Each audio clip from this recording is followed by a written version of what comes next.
الذكاء الاصطناعي ده خطر شديد جدا، خطر شديد جدا. زي الآلة الحاسبة كده، اللي بيتعود على الآلة الحاسبة. طبعا ده مثال صغير جدا يعني. هات كده ابنك أو بنتك، أو هات راجل كبير، أو هات حد شغال في بنك أو أيا كان، واديله رقم كبير يحسبه. هياخد وقت. ده لو عرف أصلا. ليه؟ عشان الناس كلها لما بتعمل تحسب حساباتها على الموبايل في الكالكوليتر بتاعت الموبايل أو الكمبيوتر أو اللاب أو الجهاز في الشغل، الجهاز الكمبيوتر في الشغل. نفس الحكاية الذكاء الاصطناعي دلوقتي في برامج منه بتعمل أبحاث، بتعمل فيديوهات، بتعمل صور، بتساعد الولاد في الواجبات الدراسية، بتساعد المهندسين في شغلها. ممكن تعمل أبحاث كبيرة، ممكن تساعد في رسائل ماجستير ودكتوراه. طب وأنا لما أوقف لك عقلك، أنا لما أوقف عقلك وما خلكش تفكر ولا تبدع، وخلي حد يعمل لك الحاجة على الجاهز، طيب هو أنت كده مش هتعرف تفكر. يجي عليك وقت مش هتعرف تفكر، مش هتعرف تتكلم، قدرات عقلك هتقل. يعني هو ربنا وهبنا بالعقل، العقل اللي فيه قدرات ليس لها حدود. فاحنا نيجي نعطل عقلنا وان احنا ما نستخدموش، ونستخدم جهاز آلة يتحكم فينا؟ هو ما ينفعش. المطلوب من الذكاء الاصطناعي ان الطلاب والولاد والناس تتعود عليه، فتبطل تفكر، تبطل تجتهد، تبطل تبدع. دي قصة الذكاء الاصطناعي. ده غير ان البرامج بتاعته اصلا اول ما بتنزلها يبقى ليها صلاحيات رهيبة جدا على الموبايل بتاعك. طيب الصلاحيات دي في منها التجسس، وفي منها ان هو يشوف صورك ويشوف المواضيع اللي انت بتتكلم فيها. صلاحيات كتير جدا، بيجمع منها من خلالها معلومات عنك. ده غير المعلومات اللي بيجمعها عنك لما تسأله على حاجة او تاخد رأيه في حاجة او توري له صورة او يعمل لك فيديو. دي كل المعلومات دي برضو بيجمعها عنك ويخزنها. واحنا بس كل اللي احنا بنعمله ان احنا بنوافق لما بننزل ابلكيشن ولا بنسطب برنامج على الكمبيوتر، ان احنا نكست نكست نكست، اوكي اوكي، ويس يس يس، من غير ما نقرا الكلام اللي مكتوب. اي برنامج للذكاء الاصطناعي انت بتنزله بياخد صلاحيات كبيرة جدا. الصلاحيات دي بيجمع منها معلومات. دي حاجة. تاني حاجة، احنا شايفين دلوقتي بيروجوا لصناعة الروبوتات، وعايزين يشغلوا روبوتات بالذكاء الاصطناعي. يعني بعد ما عجزوا عقلك، وبعد ما عودوك على الكسل وان انت تبقى انسان كسلان، بعد ما عودوا الطلاب الصغيرين على الذكاء الاصطناعي، المفروض الذكاء الاصطناعي ده يتمنع استخدامه في المدارس. اه هيسهل عليك تقرير، اه هيسهل عليك بحث، اه هيسهل عليك واجب مدرسي، بس هيوقف تفكيرك. ده زيه زي الكالكوليتر، بس الكالكوليتر دي حاجة مفيدة. بس اللي بطل يفكر بعقله ويحسب بعقله بقى خلاص مش عارف يحسب غير على الآلة الحاسبة. فالذكاء الاصطناعي ده حاجة خطيرة جدا. هو غباء اصطناعي. احنا مش عارفين مين اللي بيتحكم فيه، مين اللي صنعه. لما يتعمل جيش من روبوتات يشتغلوا بالذكاء الاصطناعي، والذكاء الاصطناعي ده لم معلومات قد كده عن ملايين من البشر، طب ده الناس ناوية على ايه بيه؟ او اهل الشغل ناويين على ايه بالكلام ده؟ غير ان هم يوقفوا عقلك، غير ان هم قدرة الابداع عندك هيوقفوها. هتتعود على الكسل، وهتتعود على عدم الادراك وعدم الفكر وعدم الابداع. كل الكلام ده بسبب الغباء الاصطناعي اللي هو الذكاء الاصطناعي. يعني هو ضرر في جميع الاحوال. يعني هو حاجة كويسة بس يراد بيها باطل. مش حاجة كويسة طبعا. هو ده السم في العسل. هو السم في العسل. فنخلي بالنا من الذكاء الاصطناعي ده. انا جربت نزلت برنامج.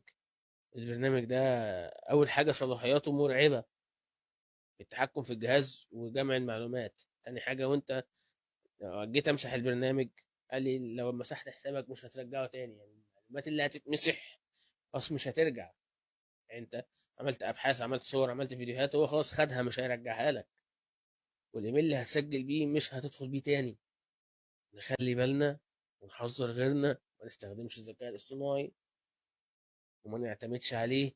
الغرض منه ان حضراتكم تتعودوا عليه، ان الولاد في المدارس تتعود عليه، ان المهندس يتعود عليه، الدكتور يتعود عليه يستخدمه.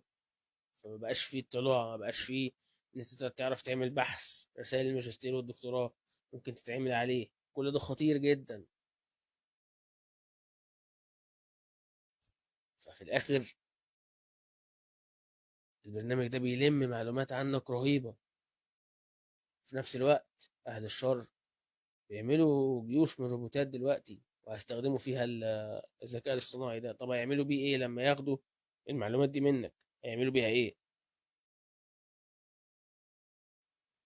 ولا بعد كده كل حاجة هتشتغل بالروبوت بقى؟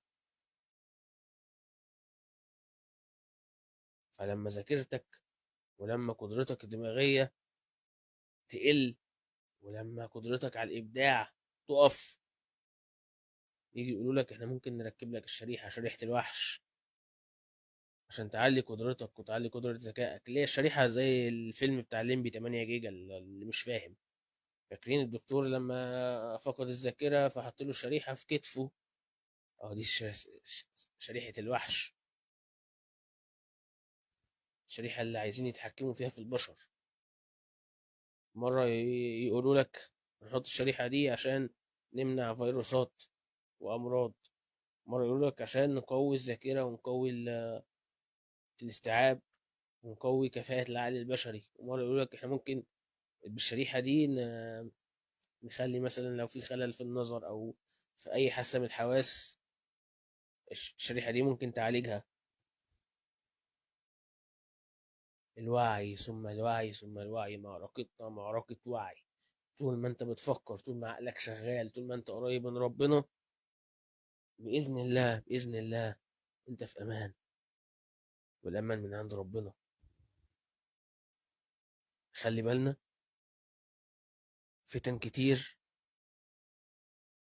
ومعركة الوعي كبيرة وطويلة، سلاحنا فيها الوعي والإيمان.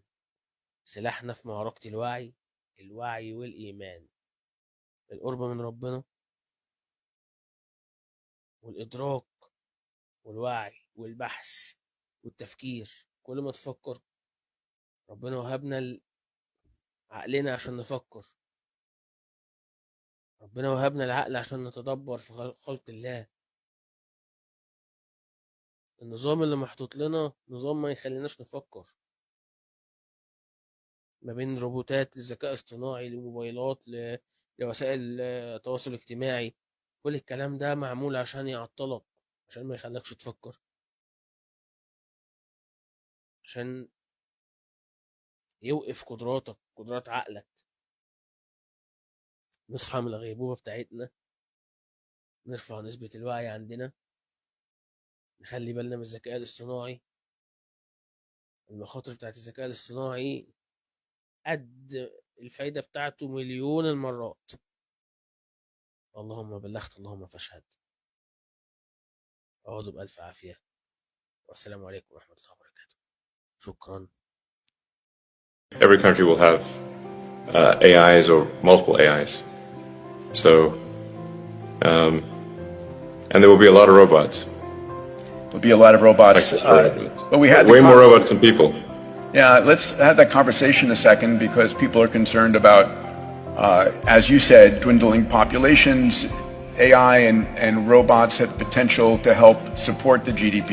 Your prediction on the number of robots by 2040, humanoid robots to be specific, what order of magnitude? By 2040? Yeah, so. I think by if you say like 2040, probably there are more humanoid robots than there are people. Once you get out 2040, that's a long time from now. Over 25 years, there'll be at least 10 billion humanoid robots.